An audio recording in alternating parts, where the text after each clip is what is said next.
پاکستان سری لنکا سے بدتر ہو چکا۔ سینئر صحافی انصار عباسی اپنے کالم میں لکھتے ہیں، پاکستان کی معیشت کے حالات سری لنکا سے بھی برے ہو چکے، لیکن ہماری لڑائیاں اور ہماری سیاست ہے کہ ختم ہونے کا نام ہی نہیں لے رہی۔ امریکی جریدے بلومبرگ کی رپورٹ کے مطابق پاکستان مہنگائی میں سری لنکا سے بھی آگے نکل گیا ہے۔ رپورٹ کے مطابق نہ صرف پاکستان میں مہنگائی کی شرح ایشیا میں سب سے زیادہ ہے، بلکہ پاکستان کی کرنسی سری لنکا سے کمزور اور غذائی اشیاء بھی اس ملک سے مہنگی ہیں جو ڈیفالٹ کر چکا ہے، اور جس کی مثالیں دے دے کر ہمارے حکمران بار بار کہہ رہے ہیں کہ ہم پاکستان کو سری لنکا نہیں بننے دیں گے، اور یہ کہ پاکستان ڈیفالٹ نہیں کرے گا۔ رپورٹ میں یہ بھی بتایا گیا کہ پاکستان میں مہنگائی کی شرح 1964 کے بعد سب سے زیادہ ہے، یعنی مہنگائی نے 58 سالہ ریکارڈ توڑ دیا۔ یعنی پاکستان کے معاشی حالات ڈیفالٹ سے پہلے ہی اتنے برے ہو چکے ہیں کہ ہم نے سری لنکا کو بھی پیچھے چھوڑ دیا ہے۔ یاد رہے کہ ابھی تک IMF سے ڈیل نہیں ہو سکی۔ یہ ڈیل کب ہوگی اس بارے میں بھی کسی کو کوئی خبر نہیں۔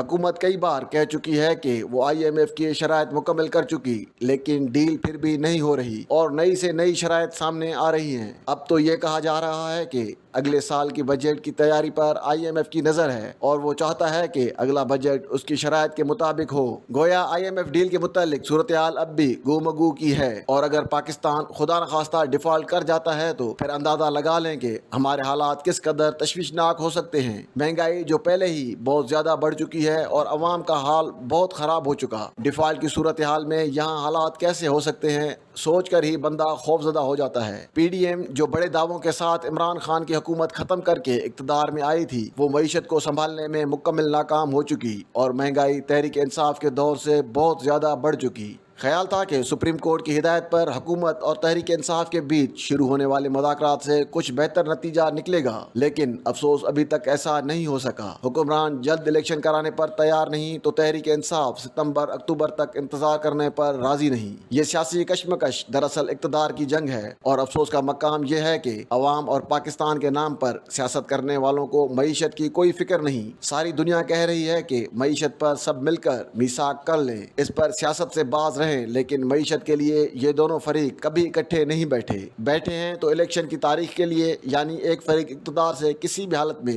چمٹا رہنا چاہتا ہے تو دوسرا اسے باہر نکالنے کے در پہ ہے اور جلد از جلد خود اقتدار کی کرسی پر بیٹھنے کا خواہاں ہے۔ حکومتی اتحاد اور خصوصاً نون لیگ کی کوشش ہے کہ آئندہ سال کا بجٹ پیش کر کے عوام کے لیے کچھ نہ کچھ ریلیف کا اعلان کیا جائے۔ تحریک انصاف نہیں چاہتی کہ موجودہ حکومت آئندہ سال کا بجٹ پیش کرے۔ عمران خان اور ان کے ساتھیوں کو خطرہ ہے کہ ایسا نہ ہو کہ حکومت آئندہ الیکشن کی خاطر اپنے ووٹروں کو خوش کرنے کے لیے کوئی ایسا بجٹ پیش کر دے جو IMF کی شرائط کے خلاف ہو اور جس کی وجہ سے آئندہ آنے والی حکومت کے لیے مشکلات ہی مشکلات ہوں۔ تحریک انصاف کو امید ہے کہ آئندہ ان کی حکومت ہوگی، اس لیے وہ مطالبہ کر رہی ہے کہ IMF کے مشورے سے بجٹ تیار کیا جائے۔ تحریک انصاف کو شاید ڈر ہے کہ PDM اس کے ساتھ وہ کچھ نہ کر دے جو اپنی حکومت کے خاتمہ سے چند ہفتہ قبل عمران خان کی حکومت نے IMF کے معاہدے کی خلاف ورزی کرتے ہوئے عوام کو خوش کرنے کے لیے پیٹرول اور ڈیزل سستا کر کے کیا تھا۔ اگر PDM اور نون لیگ وہی کرتی ہے جو گزشتہ سال تحریک انصاف نے کیا تھا تو یہ دراصل پاکستان پر بڑا ظلم ہوگا، عوام سے زیادتی ہوگی۔ ایک دوسرے سے بدلہ لینے کا سوچنے کے بجائے میری حکومت اور تحریک انصاف سے درخواست ہے کہ آئندہ سال کے بجٹ کو دونوں فریق مل کر پاکستان کے لیے، ملک کو ڈیفالٹ سے بچانے کے لیے اور معیشت کو ٹھوس بنیادیں فراہم کرنے کے لیے تیار کریں۔